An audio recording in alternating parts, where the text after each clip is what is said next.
नमस्कार, news for nation देख रहे हैं आप। मैं हूं आपके साथ रश्मि। स्कूल कॉलेज खोलने को लेकर केंद्र सरकार की तरफ से नई गाइडलाइन जारी कर दी गई है। आपको बताएं कि इस गाइडलाइन में साफ तौर से ये कहा गया है कि जिन भी राज्यों में कोरोना संक्रमण के मामले 5% से कम है, उन राज्यों के स्कूल खोल दिए जाए। लेकिन इस सबके बीच गौर करने वाली बात यह है कि अंतिम निर्णय राज्य सरकार को ही लेना होगा। यानी कि जहां एक तरफ केंद्र सरकार ने इस नए गाइडलाइन के माध्यम से स्कूल और कॉलेज को खोलने की बात कही है, तो वहीं इसके लिए अंतिम फैसला, अंतिम निर्णय राज्य सरकार को सौंप दिया गया है। क्या कुछ लिखा गया है इस गाइडलाइन में, किस तरह से केंद्र सरकार ने इस नए गाइडलाइन के माध्यम से तमाम स्कूल और कॉलेज के साथ ही शिक्षण संस्थान को खोलने की बात कही है, इसकी पूरी जानकारी आपको देते हैं। बता दें कि बच्चों का स्कूल आना अनिवार्य होगा या ऑनलाइन क्लास कर सकते हैं, यह निर्णय लेने का अधिकार राज्य सरकार पर छोड़ दिया गया है। केंद्र की ओर से जारी गाइडलाइन में कहा गया है कि राज्य स्थानीय स्थिति के आधार पर स्कूल खोलने का निर्णय ले सकते हैं। बच्चों के स्कूल जाने पर फैसला पेरेंट्स से बात करके होगा। बच्चे यदि स्कूल नहीं आना चाहते हैं तो उपस्थिति को लेकर छूट भी दी जाएगी। इसके साथ ही केंद्र सरकार ने कहा है कि अगर स्कूल में पर्याप्त जगह है तो बच्चों को खेल कूद, गीत संगीत सहित अन्य एक्टिविटी की छूट दी जाएगी। स्कूल के समय को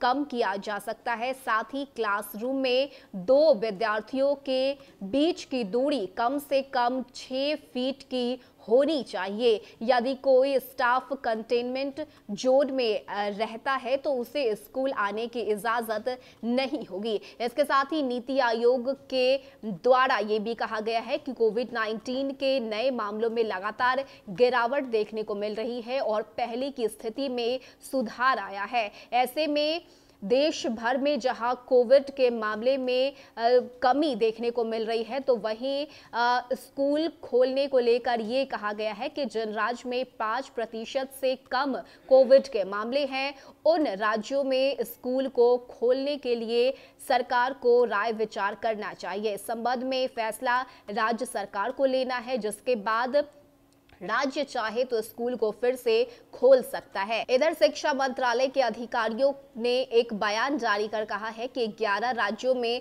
स्कूल पूरी तरह से खुले हैं, जबकि 16 राज्यों में ज्यादातर उच्च कक्षाओं के स्कूलों को खोल दिया गया है। वहीं 9 राज्य ऐसे हैं जहां स्कूल बंद है। इस बीच केंद्र सरकार ने इस संबंध में एक नई और संशोधित गाइडलाइन और कोविड प्रोटोकॉल जारी किया है। इन सभी प्रोटोकॉल का पालन स्कूल खोलने के दौरान करना होगा। अधिकारियों के मुताबिक सभी राज्यों में करीब 95% स्कूल स्टाफ का वैक्सीनेशन किया जा चुका है, जबकि कुछ राज्यों के कर्मचारी की वैक्सीनेशन दर 100% है। ऐसे में अब शिक्षक खुद को सुरक्षित महसूस कर सकते हैं। साथ ही केंद्र ने राज्यों और केंद्र शासित प्रदेशों को सलाह देते हुए कहा है कि इन कोविड गाइडलाइन के मद्देनजर ही ये सुनिश्चित किया जाए कि स्कूल को संचालन करना है या नहीं, और इसको लेकर सुरक्षित तरीके से ये स्कूल को संचालन किया जाएगा। यानी कि जहां एक तरफ